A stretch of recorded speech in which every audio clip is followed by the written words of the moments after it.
ನಮಸ್ಕಾರ ಫ್ರೆಂಡ್ಸ್, ಋಷಿ ಸ್ಟಾಕ್ಸ್ಗೆ ಸ್ವಾಗತ. ನಾನಿವತ್ತು ಒಂದು ಸ್ಪೆಸಿಫಿಕ್ ಸ್ಟಾಕ್ ಬಗ್ಗೆ ಮಾತಾಡ್ತಾ ಇದ್ದೀನಿ. ಆ ಸ್ಟಾಕ್ ಹೆಸರು ನೆಟ್ವೆಬ್ ಟೆಕ್ನಾಲಜೀಸ್.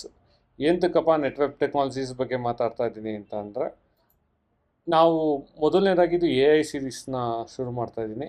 ಎ ಐ ಸೀರೀಸ್ನಲ್ಲಿ ನೆಟ್ವೆಬ್ ಟೆಕ್ನಾಲಜಿನ ಮೊದಲನೇ ಸ್ಟಾಕಾಗಿ ಪಿಕ್ ಮಾಡ್ತಾ ಇದ್ದೀನಿ. ಎಂತಕ್ಕೆ ಎ ಐ ಸೀರೀಸು? ನಿಮಗೆ ಗೊತ್ತಿರ್ಬೋದು, ಇಡೀ ವರ್ಲ್ಡಲ್ಲಿ ಎ ಐ ಈಗ ತುಂಬ ಪ್ರಾಮುಖ್ಯತೆ ಪಡೀತದೆ. ಎರಡನೇ ರೀಸನ್ ಬಂದು ಇಂಡಿಯಾನು ಎ ಐ ಕಡೆ ಪುಷ್ ಮಾಡ್ತಾ ಇದೆ. ಮೂರನೇದು ನಿಮ್ಗೆ ಗೊತ್ತಿರಬೇಕು, ಎ ಐ ಇಂಪ್ಯಾಕ್ಟ್ ಅಂದರೆ ಎ ಐ ಒಂದು ಇದು ನಡೀತಾ ಇದೆ event, A I impact summit ಅಂತ. ಇದು ನಡೀತಾ ಇರೋದು ಫೆಬ್ರವರಿ 16ರಿಂದ 20ನೇ ತಾರೀಕುವರೆಗೆ.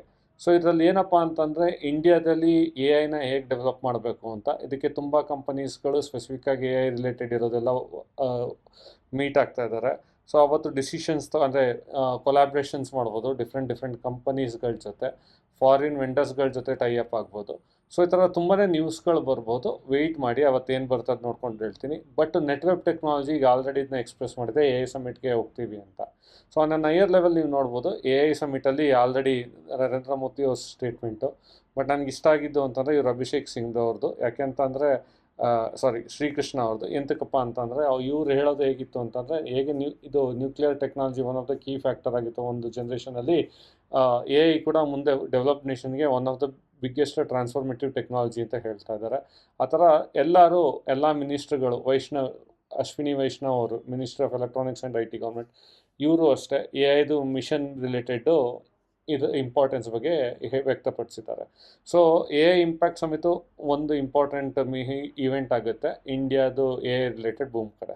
ಅದು ಬಿಟ್ಟು ಎ ಐ ಕಡೆ ಇನ್ನೇನಿದೆ, ಈಗ ಆಲ್ರೆಡಿ ನಿಮ್ಗೆ ಗೊತ್ತಿರ್ಬೋದು, ಇಂಡಿಯಾದಲ್ಲಿ ಎ ಐ ಸಮಿಟ್ ಆದಾಗ, ಬಿಗ್ ಬಜೆಟ್ ಸೆಷನ್ ಆದಾಗ 10,000 crores PLI ಸ್ಕೀಮ್ಸ್ಗಳು ಮತ್ತು ಸ್ಪೆಸಿಫಿಕ್ ಗ್ರ್ಯಾಂಟ್ಸ್ಗಳು, ಟ್ಯಾಕ್ಸ್ ಸೇವಿಂಗ್ಸ್ಗಳು, ಆ ಥರ ತುಂಬಾ ಘೋಷಣೆ ಆಯಿತು. ಸೊ ಇದಕ್ಕೆಲ್ಲ ಏನು ನುಡಿತಾ ಇದೆ ಅಂತಂದರೆ, ಇಂಡಿಯಾ 2047ಗೆ ಡೆವಲಪ್ ನೇಷನ್ ಆಗಬೇಕು ಅಂದರೆ ಎ ಐ ಕಡೆ ಫೋಕಸ್ ಕೊಡಬೇಕು. ಸೊ ಅದ್ರ ಕಡೆ ಗೌರ್ಮೆಂಟ್ ಕೂಡ ವರ್ಕ್ ಮಾಡ್ತಾ ಇದೆ. ಸೊ ನೀವು ನೋಡ್ಬೋದು, ಇಲ್ಲಿ ಪಿ ಎಲ್ ಐ ಕೊಡ್ತಾ ಇನ್ಸೆಂಟಿವ್ ಕೊಡ್ತಾ ಇದ್ದಾರೆ. ಅಂದರೆ PLI ಇನ್ಸೆಂಟಿವ್ ಮತ್ತು ಟ್ಯಾಕ್ಸ್ ಇನ್ಸೆಂಟಿವ್ಸು ಇದೆಲ್ಲ ನಾವು ನೋಡ್ತಾ ಇರೋದ್ರಿಂದ ಎ ಐ ಕಡೆ ತುಂಬ ಫೋಕಸ್ ಇರೋದ್ರಿಂದ ನಾನು ಮೊದಲನೇದಾಗಿ ನೆಟ್ವೆಬ್ನ ಪಿಕ್ ಮಾಡ್ತಾ ಇದ್ದೀನಿ. ನೆಟ್ವೆಬ್ನ ಎಂತಕ್ಕೆ ಪಿಕ್ ಮಾಡ್ತಾ ಇದ್ದೀನಿ ಅಂತ ಅಂದರೆ, ಅದು ಸ್ಪೆಸಿಫಿಕ್ಕಾಗಿ ಡೇಟಾ ಸೆಂಟರ್ ಮೇಲೆ ವರ್ಕ್ ಮಾಡುತ್ತೆ ಮತ್ತು ಎ ಐ ರಿಲೇಟೆಡ್ಡು ಅದು ಸಮ್ ಪ್ರೋಗ್ರೆಸ್ ಇದೆ. ಸೊ ಅದ್ರ ಬಗ್ಗೆ ಫುಲ್ ಡೀಟೇಲಾಗಿ ಈಗ ನೋಡೋಣ. ಮೊದಲನೇದಾಗಿ ಫಸ್ಟು ಈ ಕಂಪನಿ ಬಗ್ಗೆ ಮಾತಾಡೋಕ್ಕೂ ಮುಂಚೆ ಈ ಕಂಪನಿದು ಡಿಪೆಂಡೆನ್ಸಿ ನೋಡೋಣ. ನೆಕ್ಸ್ಟ್ ಪ್ರಾಡಕ್ಟ್ಸ್ಗಳೇನಿದೆ ಇದನ್ನು ನೋಡೋಣ. ಬಟ್ ಇದು ಕ್ಲೈಂಟ್ ನೋಡಿ, ಕ್ಲೈಂಟ್ ಎಂತಕ್ಕೆ ತೋರಿಸ್ತಾ ಇದ್ದೀನಿ ಅಂತಂದರೆ, ಈ ಕ್ಲೈಂಟ್ಸ್ಗಳು ಯಾರು ಒಳ್ಳೆ ಕ್ಲೈಂಟ್ಸ್ಗಳಿರುತ್ತೆ ಅಲ್ಲೇ ಅವರು ಡ್ಯೂ ಡಿಲಿಜೆನ್ಸ್ ಮಾಡಿರ್ತಾರೆ ಅಂತ ಅರ್ಥ.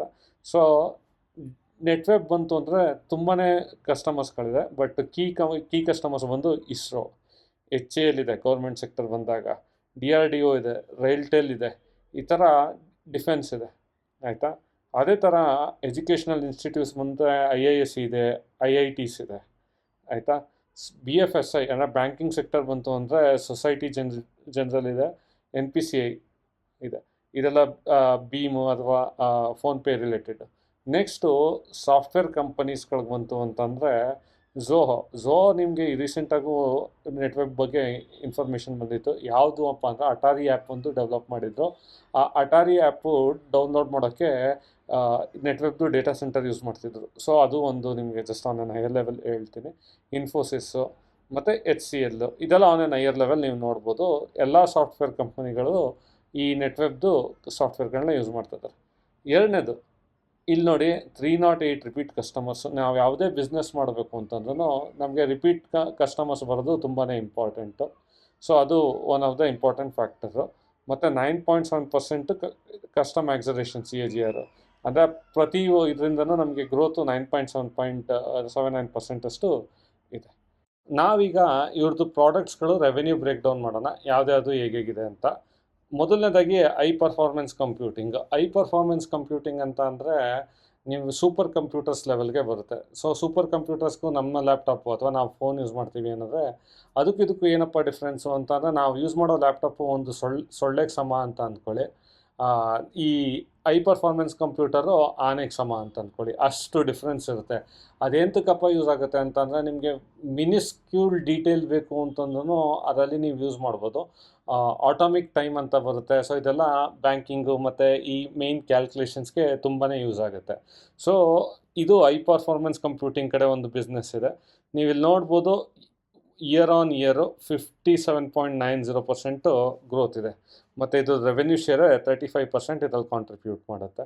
One of the good driving factor, ಆಯಿತಾ. High performance storage. ಓಕೆ, ಈ ಹೈ ಪರ್ಫಾರ್ಮೆನ್ಸ್ ಸ್ಟೋರೇಜ್ ಬಂದು ಅಂದರೆ ಏನಪ್ಪ ಅಂತಂದರೆ, ಈಗ ಫಾರ್ ಎಕ್ಸಾಂಪಲ್ ನಾವು ಏನೇ ಡೇಟಾ ಸೇವ್ ಮಾಡಬೇಕು ಕ್ಲೌಡಲ್ಲಿ ಅಂದರೆ ಈ ಸ್ಟೋರೇಜ್ ಸಿಸ್ಟಮ್ ಬಗ್ಗೆ ಮಾತಾಡ್ತೀವಿ. ಅದು ಬಿಟ್ಟು ನಮಗೆ ಇಮಿಡಿಯೇಟಾಗಿ ಕೆಲವು ಸಿಸ್ಟಮಲ್ಲಿ ಏನೇನು ಬೇಕಾಗುತ್ತೆ ಅಂತಂದರೆ, ನಮಗೆ ಪರ್ಫಾರ್ಮೆನ್ಸ್ ಆಪ್ಟಿಮೈಸ್ ಆಗಿರಬೇಕಾಗುತ್ತೆ. ಒಂದು ಸಿಂಪಲ್ ಎಕ್ಸಾಂಪಲ್ ಬೇಕು ಅಂದರೆ ರೆಡಿಸ್ ಕ್ಯಾಶೆ ಅಂತ ಒಂದು ಕಾನ್ಸೆಪ್ಟ್ ಇದೆ. ಅದೇನಪ್ಪ ಅಂತಂದರೆ, ನಾವು ಕೋಡ್ ಯೂಸ್ ಮಾಡಬೇಕಾದ್ರೆ ನಮಗೆ ಡೇಟಾ ಇಮಿಡಿಯೇಟಾಗಿ ರಿಟ್ರೀವಲ್ ಆಗಬೇಕು ವಿತಿನ್ ಮಿಲಿ ಸೆಕೆಂಡ್ಸ್ ಅಂತಂದಾಗ ಹೈ ಪರ್ಫಾರ್ಮೆನ್ಸ್ ಸ್ಟೋರೇಜ್ಗಳ ಕಡೆ ಯೂಸ್ ಮಾಡ್ತೀವಿ. ಸೊ ಇದು ಹೈ ಪರ್ಫಾರ್ಮೆನ್ಸ್ ಸ್ಟೋರೇಜು, ಅದು ಒಂದು ಕಾಂಪೊನೆಂಟ್ ಇದೆ. ನೀವು ಇಲ್ಲಿ ನೋಡ್ಬೋದು, ಇದು ರೆವೆನ್ಯೂ ಶೇರ್ ಬಂದು 2% ಇದೆ. Year on year actually year ಸ್ವಲ್ಪ ಡಿಕ್ಲೈನ್ ಆಗಿದೆ. CAGR 8.2% ಇದೆ, ಆಯಿತಾ. ನೆಕ್ಸ್ಟು ಪ್ರೈವೇಟ್ ಕ್ಲೌಡು ಮತ್ತು hyper convergence infrastructure. Private cloud ಅಂದರೆ ಏನೋ ನಿಮ್ಗೆ ಗೊತ್ತಿರ್ಬೋದು, ಅಮೆಝಾನು, ಇದು ಗೂಗಲ್ ಅವ್ರದ್ದು ಎಲ್ಲ ಅವ್ರದ್ದೇ ಆದ ಸಪ್ರೇಟ್ ಕ್ಲೌಡು. ಅಂದರೆ ನೀವು ಅಪ್ಲಿಕೇಶನ್ನ ಡೆಪ್ಲಾಯ್ ಮಾಡಬೇಕು ಅಂತಂದರೆ ನಮ್ಮ ಸಿಸ್ಟಮೇ ಆಗಿರಬೇಕು ಅನ್ನೋದರಿಂದ ಒಂದು ಕ್ಲೌಡ್ ಇನ್ಫ್ರಾಸ್ಟ್ರಕ್ಚರಲ್ಲಿ ಡೆಪ್ಲಾಯ್ ಮಾಡ್ಬೋದು. ಅದರಲ್ಲೂ ಇವ್ರದ್ದು ರೆವೆನ್ಯೂ ಶೇರು ತುಂಬಾ ಜಾಸ್ತಿ ಇದೆ.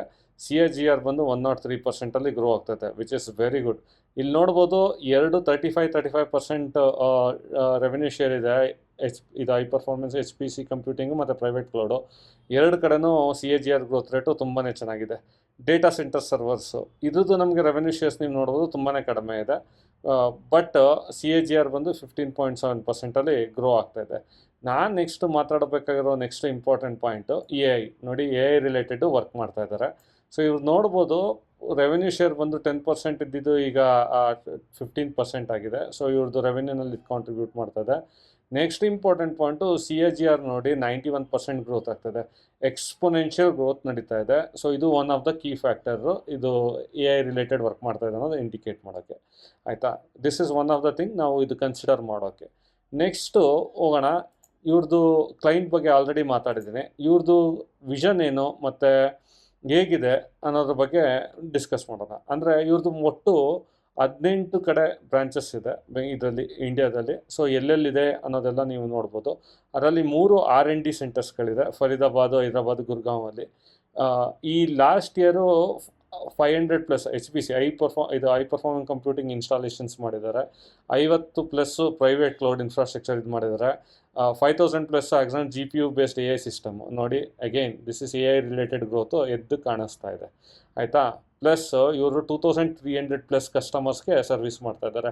ಇವ್ರದ್ದೇನಂದರೆ ಒನ್ ಟೈಮ್ ಇನ್ಸ್ಟಾಲ್ಮೆಂಟ್ ಇರುತ್ತೆ, ಅದನ್ನ ಮಾಡಿದ ಮೇಲೆ ಅದು ಅವ್ರದ್ದು ವರ್ಕ್ ಡನ್ ಆಗುತ್ತೆ, ಹೊಸ ಪ್ರಾಜೆಕ್ಟ್ಗಳಿಗೆ ನೋಡ್ತಾರೆ. ಸೊ 400+ ಎಂಪ್ಲಾಯೀಸ್ಗಳಿದ್ದಾರೆ, 200+ ಟೆಕ್ನಿಕಲ್ ಅಂದರೆ ಪ್ರೊಫೆಷನಲ್. ಇದು ಜಸ್ಟ್ ಇನ್ಫಾರ್ಮೇಷನ್ಗೋಸ್ಕರ. So on an higher level ನೋಡ್ಬೋದು, ನಾವು ಎರಡು ಕಡೆ ಅದು 3 ರೆವೆನ್ಯೂ ಡ್ರೈವರ್ಸು, HPC, ಕ್ಲೌಡು ಮತ್ತು AI ಎಲ್ಲ ಕಡೆನೂ ಗ್ರೋತ್ ಕಾಣಿಸ್ತಾ ಇದೆ. ನೆಕ್ಸ್ಟು ಇವ್ರದ್ದು ಸಾಫ್ಟ್ವೇರ್ಗಳ ಕಡೆನೂ ಬಗ್ಗೆ ಒಂದು ಸ್ವಲ್ಪ ಆನ್ ಎನ್ ಹೈಯರ್ ಲೆವೆಲ್ ತಿಳ್ಕೊಳ್ಳೋಣ. ಈ ಸಾಫ್ಟ್ವೇರ್ ಕಡೆ ಬಂತು ಅಂದಾಗ, ಈ HPC ಕಡೆ ಬಂದಾಗ TCM ಅಂತ ಇದೆ. ನಾನು ಈ ಸಾಫ್ಟ್ವೇರ್ಗಳು ಯಾವುದೂ ಕೇಳಿಲ್ಲ, ನಿಮ್ಗೆ ಗೊತ್ತಿದ್ರೆ ಕಮೆಂಟ್ ಮಾಡಿ. ಪ್ರೈವೇಟ್ ಕ್ಲೌಡ್ HCI ಬಂದರೆ ಸ್ಕೈಲಸ್ ಅಂತ ಇದೆ. AI ಎಂಟರ್ಪ್ರೈಸಸ್ಗೆ QBTs ಅಂತ ಇರುತ್ತೆ. ಮತ್ತು ಡೇಟಾ ಸರ್ವೀಸಸ್ಸು HPS. ಇಲ್ಲಿ ನೀವು ಆಲ್ರೆಡಿ ನೋಡೋ ವೆಲ್ಟಾ, ಕಲೆಕ್ಟ್ರೋ ಮತ್ತು ಕ್ಯಾಮೆರೋ, ಇದೆಲ್ಲ ಅವ್ರದ್ದು ಸಾಫ್ಟ್ವೇರ್ಸ್ಗಳಿರುತ್ತೆ. ಸೊ ಇದು ನಾವು ಹೆಚ್ಚಾಗಿ ನಾವು ಇದು ಔಟ್ಬೌಂಡ್ ಸಾಫ್ಟ್ವೇರ್ಸ್ ಅಲ್ಲ. ಅಂದರೆ ನಾನು ಏನು ಹೇಳ್ತಾ ಇದ್ದೀನಿ ಅಂದರೆ, ಇದು ಇಂಡಿವಿಜುವಲ್ ಕಸ್ಟಮರ್ಸ್ಗಿರಲ್ಲ, ಅಂದರೆ ಕ್ಲೈಂಟ್ಸ್ಗಳಿಗಿರುತ್ತೆ, ಅವ್ರು ಇಂಟರ್ನಲ್ಲಿ ಕಾನ್ಫಿಗರ್ ಮಾಡ್ಕೊಳ್ಳೋಕ್ಕೆ. ಇದು ಆನ್ ಎನ್ ಹೈಯರ್ ಲೆವೆಲ್ ಅವ್ರ ಪ್ರಾಡಕ್ಟ್ ಆಯಿತು. ಮತ್ತು ಹೇಗೆ ಯಾವ್ಯಾವ ಥರ ರೆವೆನ್ಯೂ ಡಿಸ್ಟ್ರಿಬ್ಯೂಷನ್ ಆಗಿದೆ ಅನ್ನೋದು ಒಂದು ಇನ್ಫಾರ್ಮೇಷನ್ ಬಂತು. ನೆಕ್ಸ್ಟ್ ಇದ್ರ ಬಗ್ಗೆ ಸ್ವಲ್ಪ ಟೆಕ್ನಿಕಲ್ ಆಗಿ ಅನಲೈಸ್ ಮಾಡೋಣ. ಸೊ ಇದ್ರ ಮಾರ್ಕೆಟ್ ಕ್ಯಾಪಿಟಲೈಸೇಷನ್ ಬಂದು 17,863 ಇದೆ. ಸೊ 17,863 ಅಂದರೆ ಸ್ಮಾಲ್ ಕ್ಯಾಪ್ ಕ್ಯಾಟಗರಿ ಬರುತ್ತೆ. ಕರೆಂಟ್ ಪ್ರೈಸು 3,153 ಇದೆ. ಐ ಬಂದು 4,400 ಇತ್ತು, ಲೋ ಬಂದು 1,252 ಇತ್ತು. ಸೊ ಒಂದು ವರ್ಷದಲ್ಲಿ ತುಂಬಾ ವೇರಿಯೇಷನ್ ಇದೆ. ಟಾಪ್ ಇದು ಮಾರ್ಕೆಟ್ ಹೈ ಪ್ರೈಸಿಂದ ಲೋ ಪ್ರೈಸ್ ಬಂತು ಅಂದರೆ 1,252, ಆಲ್ಮೋಸ್ಟು 30% ಹೈಯಿಂದ ಡೌನಲ್ಲಿದೆ. ಸೊ ಇದ್ರ ಅರ್ಥ ಏನು, ಇದು 30% ಕಡಿಮೆ ಇದೆ ಅಂದರೆ ಬೈ ಮಾಡ್ಬೋದಾ?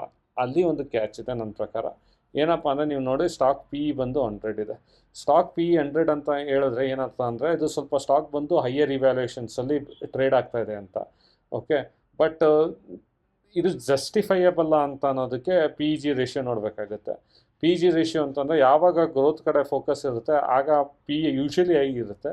ಸೊ ಈ P G ratio within less than 2 ಇತ್ತು ಅಂತಂದರೆ ಇಟ್ ಇಸ್ ಜಸ್ಟಿಫೈಯಬಲ್, ಅಂದರೆ ನೀವು ಸ್ವಲ್ಪ ಕನ್ಸಿಡರ್ ಮಾಡ್ಬೋದು ಅಂತ. ಇದೊಂದು ಪಾರ್ಟ್ ಬದಿಗಿಟ್ರೆ ಈ ಏನಿದೆ ಫಂಡಮೆಂಟಲ್ಸ್ ಏನು ತೋರಿಸ್ತಾ ಇದೆ ಇದು ಆಲ್ಮೋಸ್ಟು ಓಕೆ ಇದೆ. ಆಯಿತಾ, ನೋಡಿ ಇದು ಹೇಳ್ದಂಗೆ ಆಲ್ಮೋಸ್ಟ್ 30% ಡೌನ್ ಇದೆ. ನೆಕ್ಸ್ಟು ಇಯರ್ ಇದು ಕ್ವಾರ್ಟರ್ ಆನ್ ಕ್ವಾರ್ಟರ್ ಪ್ರಾಫಿಟು ನೋಡ್ಬೋದು. ಆಪ್ರೇಟಿಂಗ್ ಪ್ರಾಫಿಟು 98 ಜಂಪ್ ಆಗಿದೆ. ಲಾಸ್ಟ್ ಟೈಮು ಇದೇ ಟೈಮಲ್ಲಿ 43 ಇತ್ತು, ಆಲ್ಮೋಸ್ಟ್ ಡಬಲ್ ಆಗಿದೆ. ಇದು ಕ್ವಾರ್ಟರ್ ಆನ್ ಕ್ವಾರ್ಟರು ಡಬಲ್ ಆಗಿದೆ, ಇಯರ್ ಆನ್ ಇಯರು ಡಬಲ್ ಆಗಿದೆ. ಬಟ್ ಒಂದು ಕನ್ಸರ್ನಿಂಗ್ ಪಾರ್ಟ್ನ ಏನು ಹೇಳಬೇಕಿತ್ತು ಅಂದರೆ ಡೆಪ್ತ್ ಕೂಡ ಸ್ವಲ್ಪ ರೈಸ್ ಆಗಿದೆ. ಡೆಪ್ತ್ ಇಲ್ಲಿ ಅಂತ ಕಾಣಿಸ್ತಾ ಇಲ್ಲ, ಬಟ್ ಡೆಪ್ತು ಇದು ರೇಷಿಯೋ ಆ್ಯನ್ಯಲ್ ರಿಪೋರ್ಟ್ ನೋಡ್ಬೇಕಾದ್ರೆ ಅದು ಆಲ್ಮೋಸ್ಟ್ 20 to 30% ರೈಸ್ ಆಗಿದ್ದಾಗಿತ್ತು. ಮೋಸ್ಟ್ಲಿ ಅದು ಕನ್ಸಿಡರ್ ಮಾಡ್ಕೊಳಕ್ಕಾಗಲ್ಲ. ಎಂತಕ್ಕೆ ಅಂತಂದರೆ ಇವ್ರದ್ದು ಇನ್ವೆಸ್ಟ್ಮೆಂಟ್ಗಳು ಜಾಸ್ತಿ ಆಗ್ತಾ ಇರೋದ್ರಿಂದ ಸೊ ಇನ್ಫ್ರಾಸ್ಟ್ರಕ್ಚರ್ ಕಡೆನೂ ಜಾಸ್ತಿ ಪುಷ್ ಮಾಡ್ತಾ ಇದ್ದಾರೆ, ಅದಕ್ಕೋಸ್ಕರ ಸಾಲ ತೊಗೊಂಡಿರ್ಬೋದು. ಬಟ್ ಅದೇನೋ ವಾರ್ನಿಂಗ್ ಸೈನಾ ಇಲ್ಲ, ಅದು ವಾರ್ನಿಂಗ್ ಸೈನ್ ಏನಲ್ಲ. ಓವರಾಲು ಈ ರಿಟರ್ನ್ಸು ಕೂಡ ತುಂಬ ಚೆನ್ನಾಗಿರೋದ್ರಿಂದ ಏನಂತ ನಾನು ಕನ್ಸರ್ನ್ ಅಂತ ರೈಸ್ ಮಾಡಲ್ಲ. ಬನ್ನಿ ಈಗ ಇದು ಶೇರ್ ಹೋಲ್ಡಿಂಗ್ ಪ್ಯಾಟರ್ನ್ ಕಡೆನೂ ಒಂದು ಕಡೆ ಕಣ್ಣಾಯಿಸ್ಬಿಡೋಣ. ಸೊ ಇವು 71% ಪ್ರಮೋಟರ್ಸ್ ಇದೆ, which is very good sign. More than 50 ಎಲ್ಲೆಲ್ಲಿ ಇರುತ್ತೆ ಅಲ್ಲೆಲ್ಲ ಗುಡ್ ಅಂತಲೇ ಹೇಳ್ತೀನಿ. FIS 9.55, DIS 3.30. ಸೊ ಎಲ್ಲದು ಚೆನ್ನಾಗಿದೆ. ಪಬ್ಲಿಕ್ ಬಂದು 16% ಇದ್ದಾರೆ. ಯಾವಾಗ ಪಬ್ಲಿಕ್ಕು 25ಗಿಂತ ಕಡಿಮೆ ಇರುತ್ತೆ ಅದು ಯೂಶ್ವಲಿ ಕಂಪನೀಸ್ಗಳು ಚೆನ್ನಾಗಿದೆ ಅಂತ ಅರ್ಥ. So overall share holding pattern ಡೀಸೆಂಟಾಗಿದೆ. ಸೊ ಇಷ್ಟೆಲ್ಲ ಹೇಳ್ತಾ ಇದ್ದೀನಿ, ಎಲ್ಲದು ಪಾಸಿಟಿವೇನಾ, ಬೇರೆ ನೆಗೆಟಿವ್ಸ್ ಏನೂ ಇಲ್ವಾ? ನೆಕ್ಸ್ಟ್ ಮತ್ತೆ ಇದ್ರದ್ದು ಫ್ಯೂಚರ್ ಪಾಲಿಸಿ ಹೇಗಿದೆ ಅದ್ರ ಬಗ್ಗೆ ಎಲ್ಲ ಒಂದು ರೌಂಡು ಕಣ್ಣು ಹಾಕ್ಬಿಡೋಣ. ಮೊದಲನೇದಾಗಿ ಇದು ಎಲ್ಲದು ಪಾಸಿಟಿವ್ ಅನ್ನೋದಕ್ಕಿಂತ ರೈಟ್ ನಾವು ಇದು ಕಾಂಪಿಟೇಟರು ಇಂಡಿಯಾದಲ್ಲಿ ಈಗ ನಿಮಗಿದೆ ಒಂದು US ಜೊತೆ ಟೈಅಪ್ ಆದಾಗ GPUs CPUs ಬಗ್ಗೆ ಎಲ್ಲ ಇಂಡಿಯನ್ ಮಾರ್ಕೆಟ್ ಓಪನ್ ಆಯಿತು ಅಂತ ಗೊತ್ತಾಗಿರ್ಬೋದು. ಆ GPUs ಎಲ್ಲ ಓಪನ್ ಆಗಿರೋದ್ರೇನು ಪ್ರಾಬ್ಲಮ್ ಇಲ್ಲ, ಯಾಕೆಂದರೆ ನಾವು ಏನು ಮಾಡ್ತೀವಿ ಅಂದರೆ GPUs ಯೂಸ್ ಮಾಡಿಕೊಂಡೆ ಈ ಸೂಪರ್ ಕಂಪ್ಯೂಟರ್ಸ್ಗಳನ್ನ ಬಿಲ್ಡ್ ಮಾಡಬೇಕು. ಬಟ್ ಇದಕ್ಕೆ ಕಾಂಪಿಟೇಟರ್ ಆಗಿ ಬೇರೆ ಕಂಪನೀಸ್ಗಳು ಬರ್ಬೋದು, ಡೆಲ್ ಈ ಥರ ಎಲ್ಲ ಫಾರಿನ್ ಕಂಪನೀಸ್ಗಳು. ಅದು ಒಂದು ಇದು ಅಂದರೆ ಕನ್ಸರ್ನಿಂಗ್ ಪಾರ್ಟ್ ಇರ್ಬೋದು. ಬಟ್ ಅದು ನಿಜವಾಗ್ಲೂ ಕನ್ಸರ್ನಿಂಗ್ನ ನೋಡ್ಬೇಕು, ಅದು ನಿಜವಾಗ್ಲೂ ಆಗುತ್ತಾ ಅಂತ. But on an higher level ನೀವು ಇಲ್ಲಿ ನೋಡ್ಬೋದು 10,000 crores ಆಲ್ರೆಡಿ AI ಮಿಷನ್ ಇರೋದ್ರಿಂದ ಸೊ ಇದಕ್ಕೆ ಒಳ್ಳೆ ಸ್ಕೋಪ್ ಇದೆ. ಆಲ್ರೆಡಿ PLI ಸಿಗ್ತಾ ಇದೆ. ಯೂನಿಯನ್ ಬಜೆಟಲ್ಲಿ ಟ್ಯಾಕ್ಸ್ 7 ಕೂಡ ಕೊಡ್ತಾ ಇದ್ದಾರೆ. ಅದು ಬಿಟ್ಟು ಫ್ಯೂಚರ್ ಇದು ಪ್ರಾಜೆಕ್ಟ್ ಕಡೆ ನೋಡಿದ್ರೆ ಇಲ್ಲೊಂದು ಆನ್ ಅನ್ ಹೈಯರ್ ಲೆವೆಲ್ಲು ಈ ಡೇಟಾ ಸೆಂಟರ್ಸ್ ಬಂದು ಕಂಪನಿ ಅನಂತ್ ರಾಜ್ ಮತ್ತು ಅದಾನಿ ಅವ್ರಿಗೆ ಇವರು ಇನ್ಫ್ರಾಸ್ಟ್ರಕ್ಚರ್ ಫಿಸಿಕಲ್ ಇದು ಸರ್ವರ್ ಸೈಡೆಲ್ಲ ಸರ್ವರ್ ಕೊಡ್ತಾ ಇದ್ದಾರೆ. ನೆಕ್ಸ್ಟು E2E ನೆಟ್ವರ್ಕ್ಸ್ಗೆ ಈ ಕ್ಲೌಡ್ ರಿಲೇಟೆಡ್ ಸೆಟಪ್ ಎಲ್ಲ ಮಾಡಿಕೊಡ್ತಾ ಇದ್ದಾರೆ.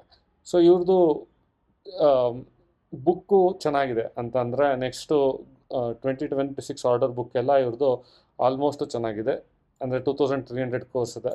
ಸೊ ಇದು ನೆಕ್ಸ್ಟ್ 1-2 ಇಯರ್ಸ್ಗೆ ಏನು ಪ್ರಾಬ್ಲಮ್ ಇಲ್ಲ. ನಾನು ಮುಂಚೆನೇ ಹೇಳ್ದಂಗೆ ಇವ್ರದ್ದು ಒಂದು ಹೇಗೆ ಅಂತಂದ್ರೆ ಬಿಸ್ನೆಸ್ಸು ಒಂದ್ಸಲಿ ಬಂದು ಸೆಟಪ್ ಮಾಡಿ ಹೋಗ್ತಾ ಇರೋದು. ಆ್ಯಂಡ್ ಮೋರ್ ಓವರ್ AI ಕಡೆ ಪುಷ್ ಆಗೋದ್ರಿಂದ ಇದಕ್ಕೆ ಇನ್ನೂ ಆರ್ಡರ್ ಬುಕ್ ಗ್ರೋ ಆಗುತ್ತೆ ಅಂತ ಹೇಳ್ಬೋದು. ಇದು ಬಿಟ್ಟು ರಿಸ್ಕ್ ಬಗ್ಗೆ ಮಾತಾಡಿದಾಗ ನಾನು ಆಲ್ರೆಡಿ ಒಂದು ರಿಸ್ಕ್ ಬಗ್ಗೆ ಹೇಳಿದೆ. ಒಂದು PE ಬಂದು 100 ಇದೆ, ಬಟ್ ಅದು ನಿಜವಾಗ್ಲೂ ಕನ್ಸಿಡರ್ ಮಾಡ್ಕೋಬೇಕಾ, ಅದು ಆ್ಯಸ್ ಆ್ಯಂಡ್ ವೆನ್ ನಮ್ದು ಇದು ಕಂಪನಿ ಪ್ರಾಫಿಟ್ ಗ್ರೋ ಆಗ್ತಿದ್ದಂಗೆ PE ಅದು ಇದೇ ರೇಂಜಲ್ಲಿ ಇತ್ತು ಅಂದರೆ ನೆಗ್ಲಿಜಿಬಲ್ ಆಗೋಗುತ್ತೆ. ಎರಡನೇದು ಇದು ಈ AI ಕಡೆ ಬೂಮ್ ಇರೋದ್ರಿಂದ ಬೇರೆ ಕಂಪನಿಗಳು ಈ ಡೆಲ್ HP ಈ ಥರದ್ದೆಲ್ಲ ಬಂದು ಮುಂದೆ ಇಂಪ್ಯಾಕ್ಟ್ ಆಗ್ಬೋದು. ಇದು ಒಂದು ಕನ್ಸರ್ನ್ ಇದೆ. ಇಷ್ಟನ್ನು ಹೇಳ್ತಾ ನಾನು ಈ ವಿಡಿಯೋನ ಎಂಡ್ ಮಾಡ್ತೀನಿ. ನಿಮಗೆ ಈ ವಿಡಿಯೋ ಏನಾರು ಇಷ್ಟ ಆಗಿದ್ರೆ ಲೈಕು ಸಬ್ಸ್ಕ್ರೈಬ್ ಮಾಡಿ, ಏನಾದ್ರು ಫೀಡ್ಬ್ಯಾಕ್ ಇದ್ದರೆ ಕಮೆಂಟ್ ಮಾಡಿ. Thank you.